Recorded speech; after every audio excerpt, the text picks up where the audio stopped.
Elisa Matthews se tenant du centre-ville, arrangeant avec soin les dernières décorations pour leur anniversaire. 15 ans de mariage avec Thomas méritaient d'être célébrés, même si les choses n'avaient pas été parfaites ces derniers temps. Les lumières de la ville scintillaient à travers les baies vitrées tandis que le soir tombait, jetant une lueur chaleureuse sur l'espace élégant où des dizaines de leurs amis les plus proches allaient bientôt se rassembler. À 42 ans, Elisa avait bâti une entreprise florissante de design d'intérieur, tandis que la société d'investissement de Thomas prospérait, leur succès professionnel masquant la distance grandissante entre eux. Elle lissa sa robe émeraude, la couleur préférée de Thomas, et toucha le pendentif en diamant qu'il lui avait offert pour leur 10e anniversaire, espérant que cette soirée pourrait raviver quelque chose qu'ils avaient perdu. La sonnette retentit, et Elisa prit une profonde inspiration, affichant son sourire d'hôtesse. « Sois juste présente ce soir », se murmura-t-elle. Ne pas vérifier son téléphone, ne pas poser de questions sur les réunions tardives. Leurs amis arrivèrent par vagues, remplissant l'appartement de rires et de félicitations.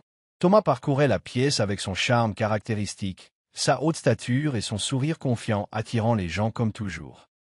En le regardant, Elisa ressentit une douleur familière, se souvenant de l'époque où ce charme lui était principalement destiné. Elle remplissait la fontaine à champagne lorsqu'elle sentit une présence derrière elle.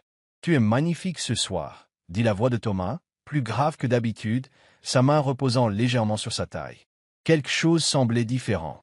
Son contact s'attardait avec une intimité qui avait disparu depuis des mois. Quand elle se tourna, ses yeux rencontrèrent les siens avec une intensité qui lui coupa le souffle. « Merci pour ces 15 années », dit-il en l'embrassant sur la joue.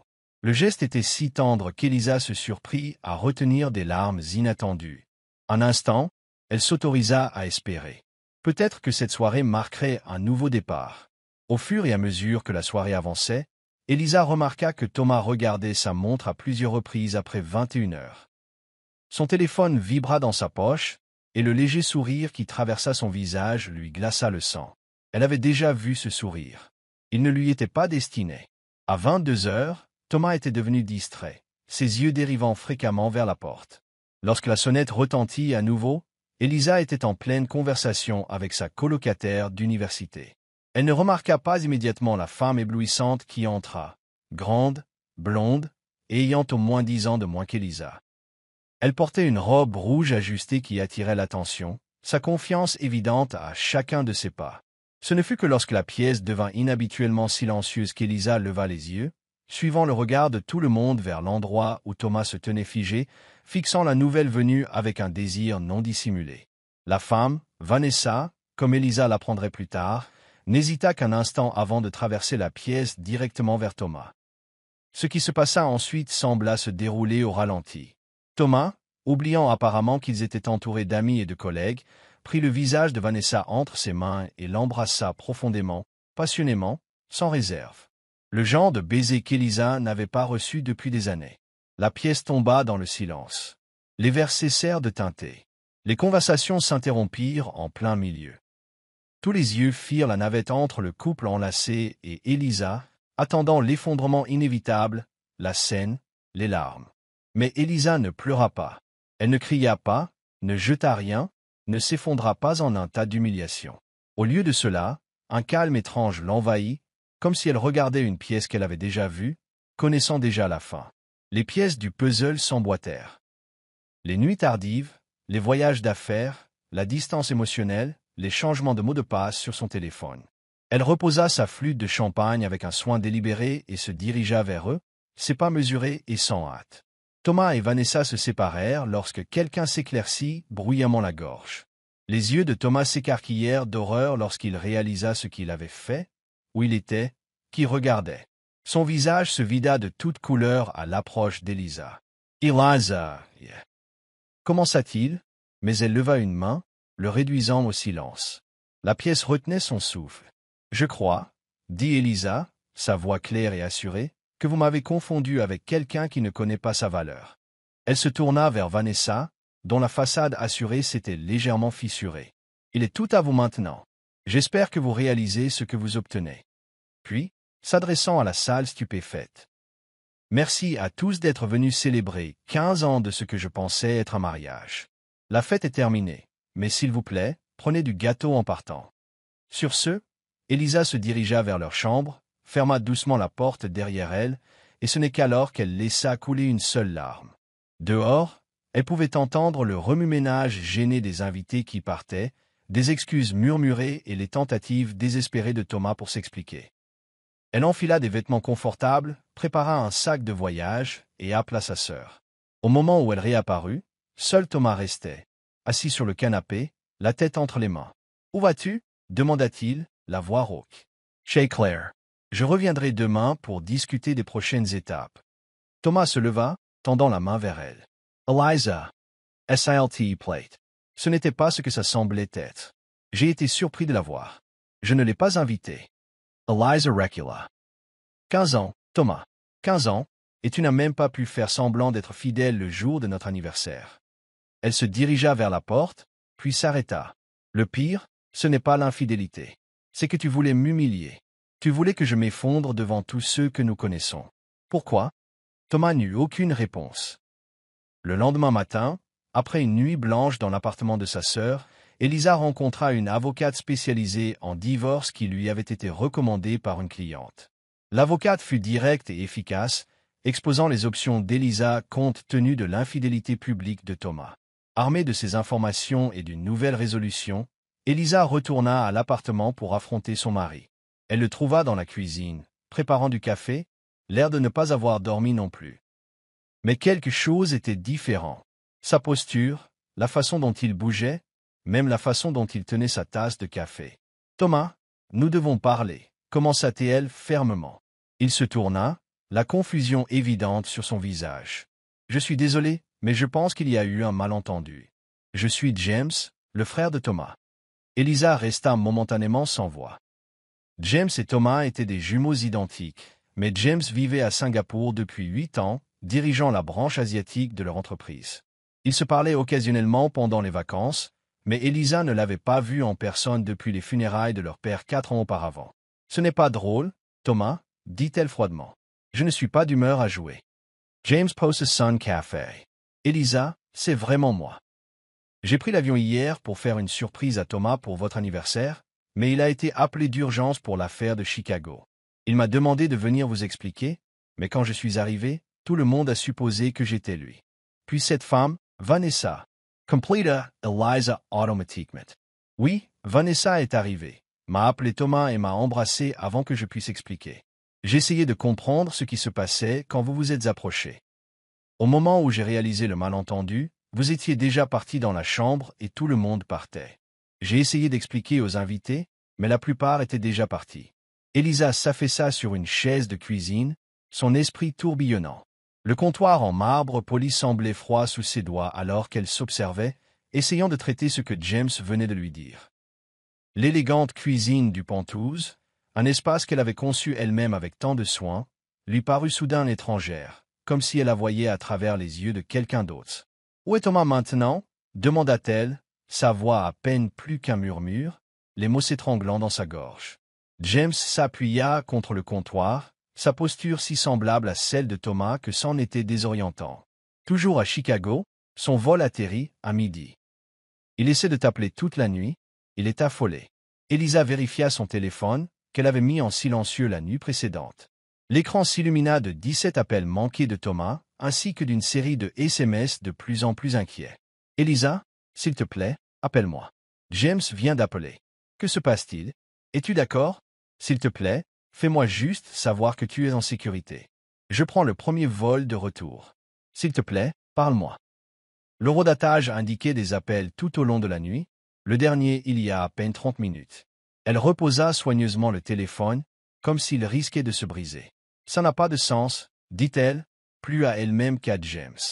Elle leva les yeux vers lui, étudiant son visage, identique à celui de son mari, et pourtant subtilement différent d'une manière qu'elle ne pouvait pas tout à fait articuler. « Si tu es vraiment James, pourquoi n'as-tu rien dit immédiatement? Pourquoi laisser cette femme t'embrasser ?»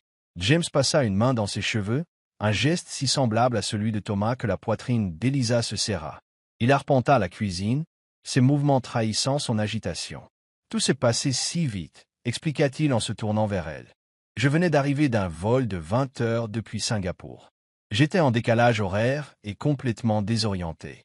Quand je suis arrivé à la fête, tout le monde a simplement supposé que j'étais Thomas. J'ai essayé de corriger quelques personnes, mais ensuite j'ai pensé qu'il serait peut-être plus facile de simplement jouer le jeu jusqu'à ce que je puisse te trouver et t'expliquer en privé. Il s'arrêta, se versant un verre d'eau avec des mains tremblantes. Puis cette femme est entrée.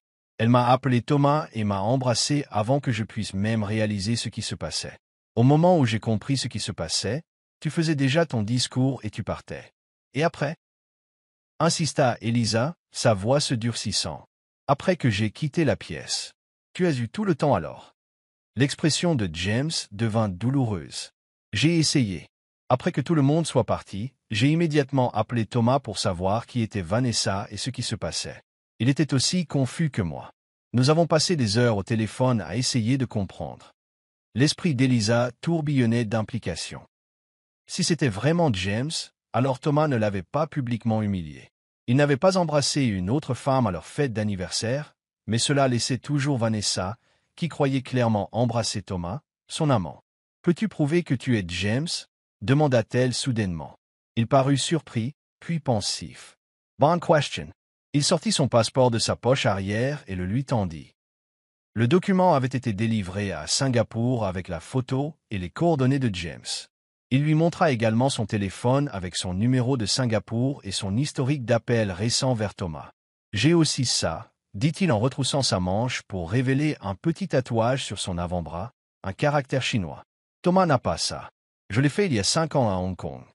Elisa se souvint que Thomas avait mentionné une fois le tatouage de James, bien qu'elle ne l'eût jamais vu. Les preuves étaient convaincantes, mais avant qu'elle ne puisse répondre, la porte de l'appartement s'ouvrit. Thomas lui-même entra, l'air hagard et inquiet. Son costume était froissé, sa cravate desserrée, des cernes sous les yeux suggérant qu'il n'avait pas dormi. Il s'arrêta net en les voyant dans la cuisine, sa mallette tombant au sol avec un bruit sourd. « Elisa, souffla-t-il, le soulagement évident dans sa voix. « Tu es là. J'ai appelé toute la nuit. » Ses yeux se tournèrent vers son frère. « Je vois que tu as rencontré James. » Les frères se tenaient côte à côte, image miroir à l'exception des différences subtiles perceptibles uniquement par ceux qui les connaissaient bien. Les cheveux légèrement plus longs de James, la posture plus formelle de Thomas, la façon dont James gesticulait davantage avec ses mains lorsqu'il parlait. Elisa regarda les hommes identiques, ses émotions en ébullition. « Est-ce vrai ?» demanda-t-elle à Thomas. « À propos de Chicago? À propos du fait que tu n'étais pas là hier soir ?» Thomas hocha la tête, posant sa mallette. L'affaire de Chicago s'effondrait à la dernière minute. Nakamura menaçait de se retirer complètement. J'ai dû prendre l'avion hier après-midi. C'était le seul moyen de sauver 5 mois de travail. Il passa une main sur son visage. J'ai demandé à James de venir t'expliquer, peut-être d'aider à recevoir jusqu'à ce que je puisse revenir. Il hésita, jetant un coup d'œil à son frère. Mais je ne comprends pas ce qui s'est passé ici. James m'a appelé hier soir, parlant d'une femme qui l'embrassait et de toi qui partais contrarié. Je n'arrivais pas à comprendre. Elisa prit une profonde inspiration, se ressaisissant.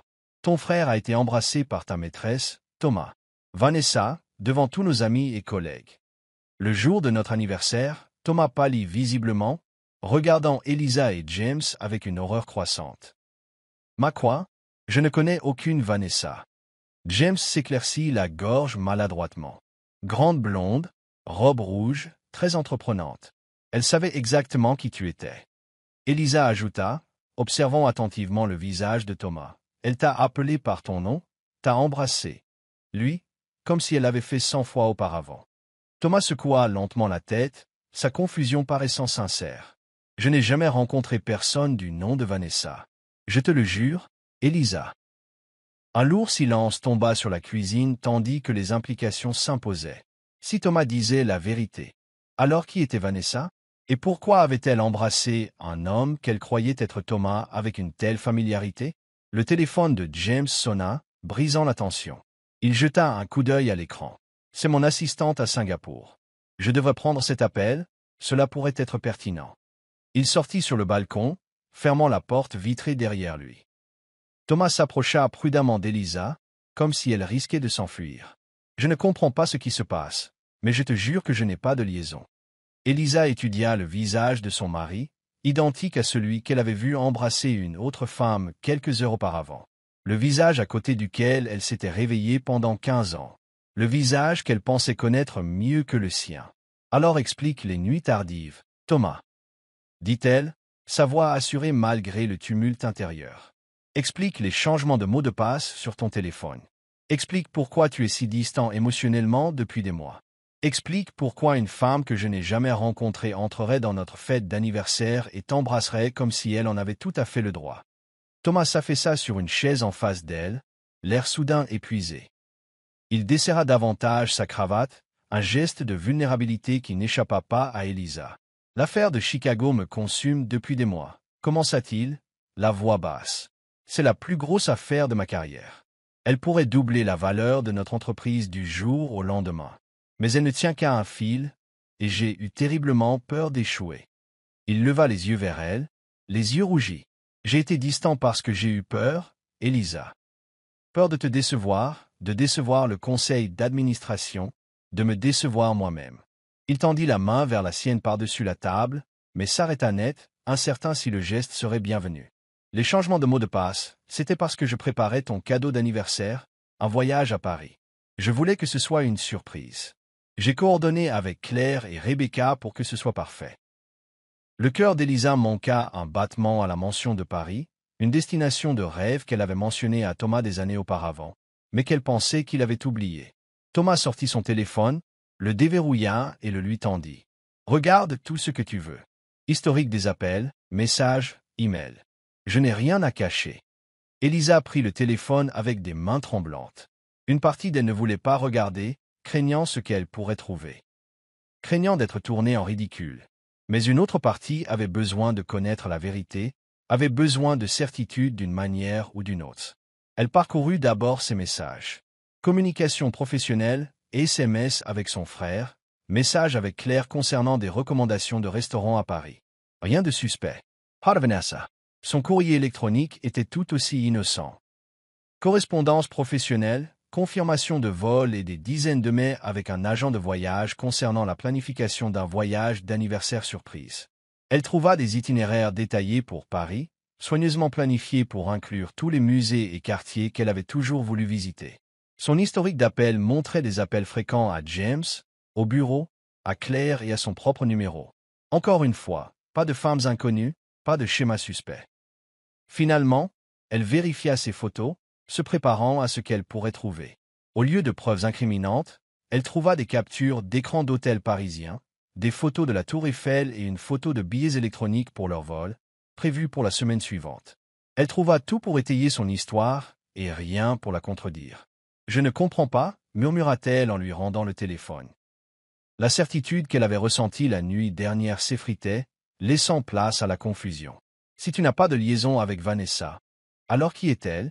Et pourquoi a-t-elle embrassé James en pensant que c'était toi? Thomas secoua la tête, tout aussi confus. Je n'en ai aucune idée, mais j'ai l'intention de le découvrir. Sa mâchoire se serra de détermination, une expression familière qui rappela à Elisa l'homme qu'elle avait épousé, décidé, protecteur, inébranlable. James revint du balcon, l'expression sombre. « Je crois que je sais ce qui s'est passé », dit-il en rangeant son téléphone. « Je viens de parler avec mon assistante à Singapour. Apparemment, il y a une Vanessa Chen qui essaie d'obtenir un rendez-vous avec moi depuis des mois. Elle représente une société d'investissement concurrente appelée Meridian Capital. » La tête de Thomas se releva brusquement. « Meridian? Ils essaient de saper l'affaire de Chicago depuis le début. » James hocha la tête. « Mon assistante pense qu'elle a peut-être essayé de créer un scandale pour nuire à notre réputation, surtout avec l'affaire de Chicago si proche de sa conclusion. Elle a fait des recherches d'entreprise. Elle aurait su pour votre fête d'anniversaire grâce au bulletin d'information de l'entreprise. Mais comment saurait-elle à quoi ressemble Thomas? Demanda Litha.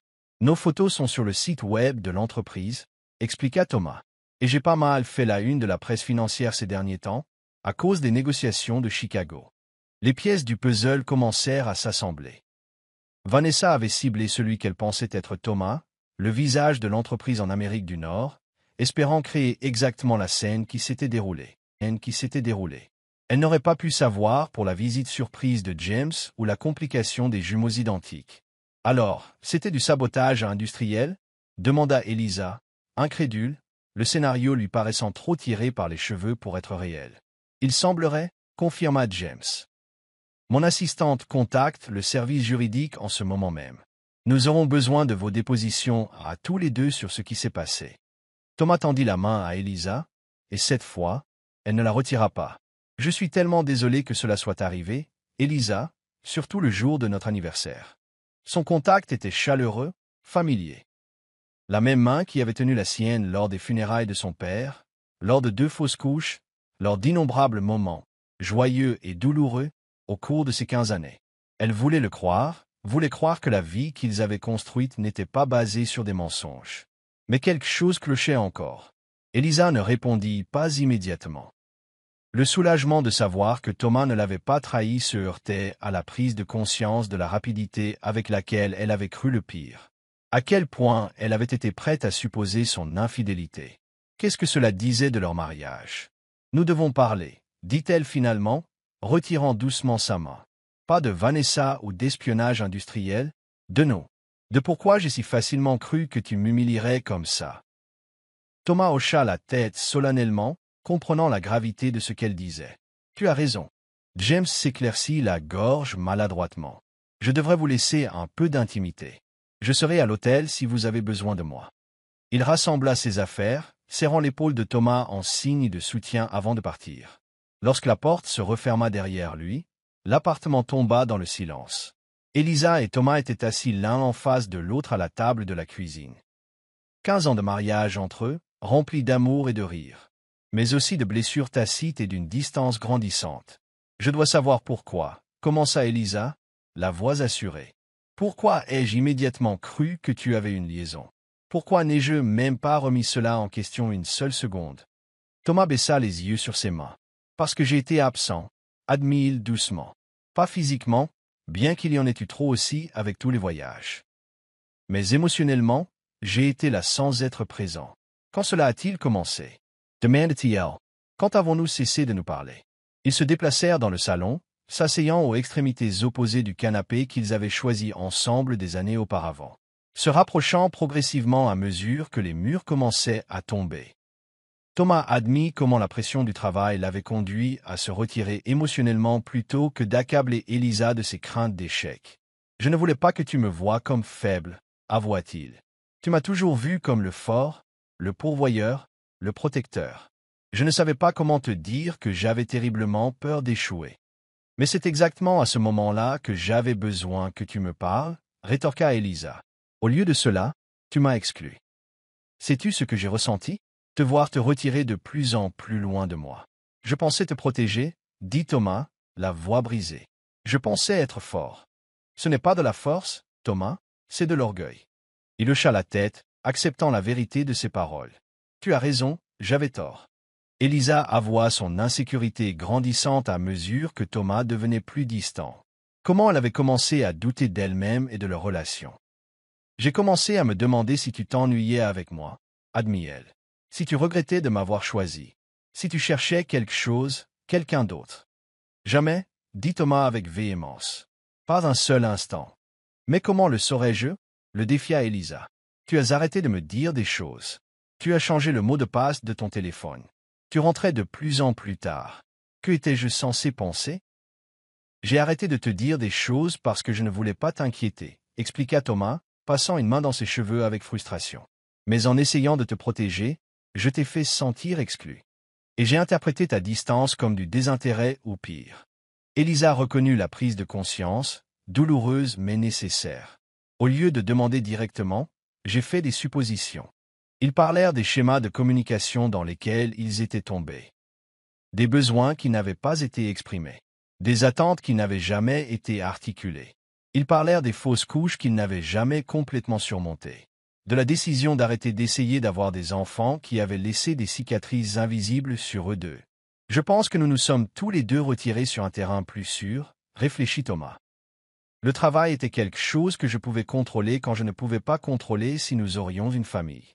Et je me suis jeté dans mon entreprise pour la même raison, acquiesça Elisa. Mais quelque part en chemin, nous avons cessé de nous retirer ensemble et avons commencé à nous retirer l'un de l'autre. Ils parlèrent jusqu'à ce que l'après-midi se transforme en soirée, commandant des plats à emporter lorsqu'ils eurent faim, poursuivant leur conversation autour de cartons de nourriture chinoise. Le rituel familier, partager la nourriture des récipients de l'autre, Thomas se souvenant de sa préférence pour la sauce soja supplémentaire, Elisa commandant automatiquement ses raviolis préférés, leur rappela la fondation qui existait encore sous les fissures. « Je pense, » dit Thomas prudemment alors qu'il débarrassait les récipients vides, que ce malentendu a peut-être été la meilleure chose qui pouvait nous arriver. Elisa haussa un sourcil, s'arrêtant avec un récipient à la main. Découvrir que mon mari a été faussement accusé d'avoir une liaison par espionnage industriel, c'est ton idée d'une bonne chose? Thomas sourit légèrement, le premier sourire sincère qu'elle voyait de lui depuis des mois. Non, être forcé d'avoir cette conversation. De vraiment regarder ce qui se passait entre nous. Il prit le récipient de sa main et le posa, puis attrapa ses deux mains par-dessus l'îlot de cuisine. Je ne veux pas te perdre, Elisa. Ni à cause d'un malentendu, ni à cause d'une mauvaise communication, ni à cause de quoi que ce soit. Ses yeux rencontrèrent les siens, vulnérables et sincères d'une manière qu'ils n'avaient pas été depuis trop longtemps. Elisa sentit quelque chose changer en elle, un mur commençant à s'effriter. « Tu m'as manqué » admit-elle doucement. « Même quand tu étais juste là, tu m'as manqué. »« Tu m'as manqué aussi, » répondit Thomas, la voix rauque d'émotion. « Plus que je ne le réalisais jusqu'à ce que je pense que je pourrais te perdre. » Elisa serra ses mains. « Je ne veux pas te perdre non plus, mais nous ne pouvons pas revenir à ce que les choses étaient. Quelque chose doit changer. »« Tout peut changer, » promit Thomas. « À partir de maintenant. » Le lendemain matin, ils rencontrèrent James et l'équipe juridique de l'entreprise pour régler la situation de Vanessa. Les preuves contre elle étaient substantielles. Les images de vidéosurveillance de l'immeuble la montraient arrivant seule et partant précipitamment après la confrontation, et les vérifications d'antécédents confirmèrent son emploi chez Meridian Capital, l'entreprise concurrente pour l'affaire de Chicago. « Nous avons suffisamment d'éléments pour engager des poursuites judiciaires, » expliqua l'avocat principal. Espionnage industriel, diffamation, infliction intentionnelle de détresse émotionnelle. « Que veux-tu faire » demanda Thomas à Elisa, indiquant clairement que la décision lui appartenait. Elisa examina les options. Une partie d'elle voulait que Vanessa paie pour la douleur qu'elle avait causée, pour l'humiliation qu'elle avait eu l'intention d'infliger. Mais une autre partie reconnaissait que poursuivre des actions en justice signifierait prolonger le drame, maintenir la blessure ouverte. « Je veux que cela soit géré discrètement, » décida-t-elle. « Je ne veux pas que cela devienne un spectacle public ou des commérages, mais je veux qu'elle en subisse les conséquences. » L'équipe juridique hocha la tête, respectant ses souhaits. « Nous enverrons une mise en demeure et contacterons ses employeurs avec les preuves de ses agissements. Elle sera probablement licenciée, et nous veillerons à ce qu'elle ne puisse plus nuire à votre réputation ou à votre entreprise. »« Merci, » dit Elisa, sentant un poids se lever de ses épaules. Après la réunion, James se prépara à retourner à Singapour. « Je suis désolé que ma visite surprise ait causé autant de chaos, » leur dit-il alors qu'il se tenait dans le hall de l'appartement. « Ce n'était pas de ta faute, » l'assura Elisa en embrassant son beau-frère. « En fait, d'une manière étrange, je pense que tu as aidé à sauver notre mariage. » James sourit, l'expression si semblable à celle de Thomas et pourtant distinctement la sienne. « Alors mon travail ici est terminé. » Il se tourna vers son frère. « N'attends pas encore 4 ans avant de venir nous rendre visite, d'accord? Et peut-être que la prochaine fois, je porterai un badge. » Thomas rit, embrassant son jumeau. Marché conclu. Et merci pour tout. Après le départ de James, Thomas se tourna vers Elisa. J'ai appelé le bureau. Je prends 2 semaines de congé, à partir de maintenant. Elisa parut surprise. Et l'affaire de Chicago? C'est important, mais pas aussi important que nous, dit simplement Thomas. D'ailleurs, l'équipe peut s'occuper des derniers détails. Je les ai bien formés. Et Paris? Demanda Elisa, se souvenant des billets qu'elle avait vus sur son téléphone. Thomas sourit. Notre vol est toujours prévu pour la semaine prochaine, si tu veux y aller. Mais d'abord, j'ai pensé que nous pourrions avoir besoin d'un peu de temps juste pour nous reconnecter. Dans les semaines qui suivirent, ils reconstruisirent leur relation avec un soin intentionnel. Thomas ajusta son horaire de travail pour être à la maison pour le dîner 3 soirs par semaine, sans exception. Il commença à partager les défis auxquels il était confronté au travail, permettant à Elisa de voir ses vulnérabilités plutôt que seulement ses succès. Le comte Westfield est en difficulté, lui dit-il un soir au dîner. Je ne suis pas sûr que nous puissions le sauver. Parlement.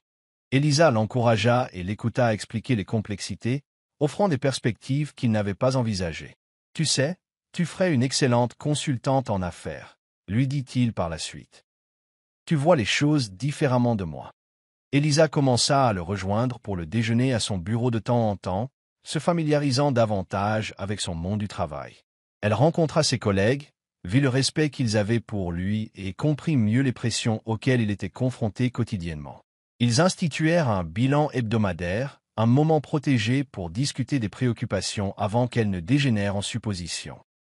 Parfois, ces conversations étaient difficiles, exposant des insécurités et des peurs qu'ils avaient tous deux gardées cachées. Je m'inquiète parfois que tu m'en veuilles parce que nous n'avons pas pu avoir d'enfants, admit Elisa lors d'un de ses bilans, exprimant une peur qu'elle portait silencieusement depuis des années. Thomas Parrott Stopfait. T'en vouloir? Eliza, non. Jamais. Ces pertes étaient les nôtres à supporter ensemble. Si quoi que ce soit, je me suis inquiété que tu regrettes d'avoir choisi quelqu'un qui ne pouvait pas te donner la famille que tu voulais. La seule famille dont j'ai besoin, c'est toi, lui dit-elle, la vérité la submergeant comme une vague. Tu es assez, Thomas. Tu as toujours été assez. L'équipe juridique géra la situation de Vanessa discrètement, mais efficacement. Elle fut licenciée de son entreprise lorsque la tentative de sabotage industriel fut révélée et une mise en demeure garantie qu'elle ne les importunerait plus. Quelques amis qui avaient assisté à l'incident de la fête d'anniversaire s'enquirent délicatement de ce qui s'était passé, et Elisa et Thomas décidèrent d'une réponse simple et honnête. C'était un cas d'erreur sur la personne et d'espionnage industriel, expliquèrent-ils. Thomas n'était même pas à la fête. C'était son frère jumeau identique, James. La plupart acceptèrent cette explication avec soulagement, heureux de voir le couple surmonter le malentendu. Quelques-uns restèrent sceptiques, mais Elisa découvrit qu'elle ne se souciait plus de leurs opinions. Elle connaissait la vérité, et plus important encore, elle et Thomas retrouvaient leur chemin l'un vers l'autre. James retourna à Singapour, promettant de ne pas attendre encore 4 ans avant de revenir. La prochaine fois, je vous préviendrai correctement, plaisanta-t-il lors d'un appel vidéo. Et je porterai une chemise qui dit « Pas Thomas », juste pour être sûr. 6 mois après l'incident de la fête d'anniversaire, Thomas et Elisa firent enfin leur voyage reporté à Paris. La ville était tout ce dont Elisa avait rêvé. L'architecture, la nourriture, l'art, l'histoire. Mais plus significatif que la destination était la façon dont ils l'expérimentaient ensemble, pleinement présents l'un à l'autre d'une manière qu'ils ne l'avaient pas été depuis des années. Ils se promenèrent main dans la main dans le Louvre, se perdirent dans les rues sinueuses de Montmartre et partagèrent des pâtisseries dans de minuscules cafés où personne ne connaissait leur nom ni leur histoire. Ils prirent un cours de cuisine ensemble, riant en tentant de maîtriser les techniques françaises sous l'œil sévère d'un chef parisien. « Votre roux est trop liquide », dit le chef à Thomas dans un anglais fortement accentué. « L'histoire de ma vie », répondit Thomas avec un clin d'œil à Elisa, qui éclata de rire. Lors de leur dernière soirée, lors d'un dîner dans un petit bistrot près de la Seine, Thomas leva son verre de vin. Au malentendu qui mène à la compréhension, trinqua-t-il. Elisa cogna son verre contre le sien, et à ne plus jamais nous prendre pour acquis. La lueur des bougies attrapa lors de son alliance alors qu'elle levait son verre, lui rappelant les promesses faites il y a 15 ans et renouvelées ces derniers mois.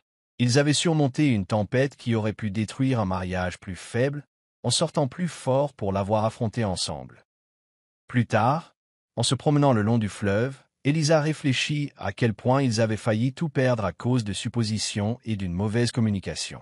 La Seine coulait, sombre et mystérieuse, sous les ponts, les lumières de la ville se reflétant sur sa surface comme des étoiles éparpillées. « Tu sais, » dit-elle en s'arrêtant pour s'appuyer contre le mur de pierre surplombant l'eau, « quand j'ai cru que tu avais embrassé une autre femme devant tout le monde, le pire n'était pas la trahison. » Thomas se tourna vers elle, son expression interrogative. « C'était de penser que tu voulais m'humilier, » continua-t-elle, « que tu voulais me voir m'effondrer devant tous ceux que nous connaissons. Cela m'a semblé si cruel, si calculé. Je ne pouvais pas le concilier avec l'homme que j'avais épousé. » Thomas s'arrêta de marcher, se tournant pour lui faire face. Ses yeux reflétaient les lumières de la ville, sérieux et peinés. « Je ne voudrais jamais te voir souffrir, Elisa, jamais. Pas un seul instant en 15 ans je n'ai jamais voulu te causer de la peine. » « Je le sais maintenant, dit-elle doucement, tendant la main pour toucher son visage. Mais nous avons laissé tant de distance grandir entre nous que j'ai pu croire le pire de toi. C'est ce qui m'a le plus effrayé en y repensant, à quel point nous nous étions éloignés sans même nous en rendre compte. Thomas la serra contre lui, ses bras encerclant sa taille. Autour d'eux, d'autres couples se promenaient. Des touristes prenaient des photos de Notre-Dame illuminée au loin et des musiciens de rue jouaient des mélodies douces qui flottaient dans l'air nocturne. Plus maintenant, promit-il, son souffle chaud contre ses cheveux. Maintenant, nous faisons attention. Maintenant, nous parlons. Maintenant, nous ne laissons pas les suppositions remplacer les conversations. J'aime bien ça, murmura Elisa en se blottissant dans son étreinte. Ils restèrent ainsi un long moment, la ville lumière les entourant, le fleuve coulant régulièrement sous eux. Un rappel que même après la turbulence, les eaux finissent par se calmer, retrouvant leur cours naturel. De retour chez eux, ils continuèrent le travail de reconstruction. Ce n'était pas toujours facile. De vieilles habitudes refaisaient surface, des malentendus survenaient, des emplois du temps chargé menaçaient de créer à nouveau de la distance. Mais maintenant, ils reconnaissaient les signes avant-coureurs et abordaient les problèmes avant qu'ils ne puissent s'envenimer. « Tu as été silencieux toute la soirée », observa Elisa un soir alors qu'il se préparait à se coucher. « À quoi penses-tu » Autrefois, Thomas aurait pu écarter son inquiétude d'un « rien », désinvolte ou d'un simple « au travail ». Maintenant, il s'arrêta, considérant sa réponse. La réunion du conseil d'administration ne s'est pas bien passée aujourd'hui, admit-il. L'affaire de Chicago est un succès, mais il y a de nouveaux défis avec l'expansion européenne. Je m'inquiète des implications. Dis-moi. L'encouragea Elisa, et elle l'écouta partager ses préoccupations, offrant non seulement de la sympathie, mais aussi des éclairages tirés de sa propre expérience professionnelle. Merci, dit-il ensuite, de m'avoir écouté, de t'être soucié, d'avoir compris. Toujours, promit-elle. Ils trouvèrent de nouvelles façons de se connecter, redécouvrant des intérêts qu'ils avaient mis de côté et en explorant de nouveaux ensembles. Thomas rejoignit Elisa pour des cours de yoga, riant de sa propre raideur, mais persistant parce que cela leur donnait du temps partagé. Elisa s'intéressa à la passion de Thomas pour le jazz, l'accompagnant dans de petits clubs où il restait assis pendant des heures, les doigts entrelacés, laissant la musique les envahir. « Je n'ai jamais su que tu aimais le jazz », commenta-t-elle après une de ces soirées. « Je ne l'aimais pas jusqu'à il y a environ 5 ans, admit-il. J'ai commencé à aller dans les clubs lorsque je voyageais pour affaires. C'était une façon de combler les soirées solitaires. Tu étais seul ? Le concept l'a surpris. Je t'ai toujours imaginé travaillant tard dans des chambres d'hôtel ou ayant des dîners d'affaires. Parfois, reconnut-il, mais surtout tu me manquais. Le jazz me rappelait tes OI d'une certaine manière, beau, imprévisible. Ces petites révélations, apprendre de nouvelles choses l'un sur l'autre après 15 ans, devinrent des trésors qu'ils chérissaient tous les deux. Un an après la tristement célèbre fête d'anniversaire, ils décidèrent de renouveler leurs vœux lors d'une petite cérémonie en présence uniquement de leurs amis et de leurs familles les plus proches. Pas de fête élaborée cette fois-ci. Pas de performance pour les autres, juste un réengagement sincère l'un envers l'autre et envers le mariage qu'ils reconstruisaient. Ils écrivirent leurs propres vœux, parlant avec des cœurs qui avaient été brisés et guéris, plus sages de par l'expérience. « Elisa, commença Thomas, la voix assurée alors qu'il lui tenait les mains. Il y a 15 ans, j'ai promis de t'aimer et de te chérir pour le meilleur et pour le pire. Je ne comprenais pas pleinement alors ce à quoi le pire pourrait ressembler. Comment nous pourrions nous perdre tout en vivant sous le même toit? Comment le silence pourrait créer plus de distance que la séparation physique ne le pourrait jamais? Il s'arrêta, ses yeux ne la quittant jamais. Aujourd'hui, je fais de nouvelles promesses. Je promets de te parler, de vraiment te parler de mes peurs, de mes rêves, de mes échecs et de mes succès. Je promets d'écouter non seulement tes mots, mais aussi ce qui se cache en dessous. Je promets de ne plus jamais confondre le silence avec la paix ou l'absence avec la protection. » Des larmes brillaient dans les yeux d'Elisa alors qu'elle répondait. « Thomas, lorsque nous nous sommes mariés pour la première fois, je pensais que l'amour suffisait.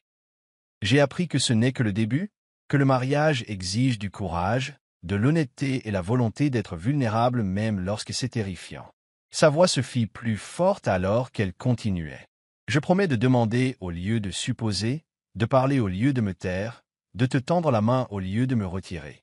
Je promets de me souvenir que même après 15 ans, Il y a encore de nouvelles choses à découvrir sur toi, sur nous, sur ce que nous pouvons être ensemble. James servit de témoin, son discours équilibrant humour et sincérité. En tant que personne qui a littéralement été confondue avec Thomas, commença-t-il, provoquant les rires du petit groupe, je peux vous dire que l'identité compte, pas seulement qui nous sommes en surface, mais qui nous sommes au plus profond de nous. Il leva son verre au couple. Thomas et Elisa ont redécouvert non seulement l'un l'autre cette dernière année, mais aussi eux-mêmes, qui ils sont individuellement et ensemble. Ils nous ont rappelé à tous l'importance des présentations appropriées, plus de rire, et les dangers de l'erreur sur la personne. Mais plus important encore, ils nous ont montré que même lorsque nous pensons connaître quelqu'un complètement, il y a toujours de nouvelles profondeurs à explorer, une nouvelle compréhension à atteindre, de nouvelles façons d'aimer. Après la cérémonie, alors qu'ils dansaient ensemble dans le lieu intime qu'ils avaient choisi, Thomas serra Elisa plus fort que nécessaire, se balançant au son de la musique. « Heureuse » demanda-t-il doucement. « Plus qu'heureuse » répondit-elle. « Reconnaissant » pour les secondes chances, pour les malentendus qui ont mené à la compréhension. Pour toi. Elisa et Thomas étaient sortis de leur crise plus forts, plus connectés et plus engagés à nourrir leur relation avec un soin conscient. Ils avaient appris que l'amour seul ne suffisait pas. Il exigeait de l'attention, de la communication et le courage d'être vulnérable plutôt que protecteur. L'incident de la fête d'anniversaire avait exposé des failles dans leur mariage qui auraient pu autrement continuer à s'élargir jusqu'à ce que la fondation s'effondre complètement. Au lieu de cela leur avait donné l'occasion de reconstruire sur un terrain plus solide, de créer une relation plus résiliente qu'auparavant. Ils faisaient toujours face à des défis, bien sûr. Le travail de Thomas exigeait encore de longues heures parfois. Elisa avait encore des moments d'insécurité. Mais maintenant, ils affrontaient ces défis ensemble, avec une communication ouverte et un soutien mutuel. Je pense que la différence, réfléchit Elisa un soir alors qu'ils étaient assis sur leur balcon à regarder le coucher de soleil sur la ville, c'est que nous ne jouons plus un mariage. Nous en vivons un. Thomas hocha la tête, comprenant exactement ce qu'elle voulait dire. Plus de faux-semblants. Plus de connexions superficielles, tout en gardant les parties les plus profondes cachées. Exactement, acquiesça-t-elle. C'est plus désordonné comme ça, mais plus réel. Je préfère le réel au parfait n'importe quel jour, dit Thomas en lui prenant la main. Alors qu'ils dansaient lors du renouvellement de leurs vœux, entourés de ceux qui tenaient vraiment à eux, Elisa murmura à l'oreille de Thomas. « Je suis contente d'avoir eu tort à ton sujet. » Thomas la serra plus fort, ses lèvres effleurant sa tempe. « Et je suis content d'avoir eu la chance de le prouver. » À cet instant, la musique douce les entourant et la chaleur de ses bras autour d'elle, Elisa sut qu'ils iraient bien. Non pas parce qu'ils étaient parfaits ou parce qu'ils ne rencontreraient plus jamais de défis, mais parce qu'ils avaient appris à affronter ces défis ensemble, avec honnêteté, avec courage et avec la profonde compréhension qui venait d'avoir failli tout perdre et d'avoir retrouvé leur chemin l'un vers l'autre. L'erreur sur la personne qui avait failli les déchirer avait finalement révélé leur véritable identité, l'un à l'autre et à eux-mêmes. Et dans cette révélation, ils avaient trouvé non seulement le mariage qu'ils avaient essayé de sauver, mais celui qu'ils avaient toujours voulu, authentique, résilient et construit sur une fondation suffisamment solide pour résister à n'importe quelle tempête.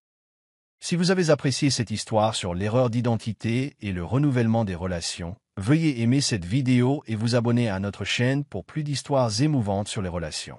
Partagez avec des amis qui pourraient avoir besoin d'un rappel sur l'importance de la communication dans les relations. Qu'auriez-vous fait à la place d'Elisa? Commentez ci-dessous avec vos réflexions ou la plus grande leçon que vous avez tirée de cette histoire.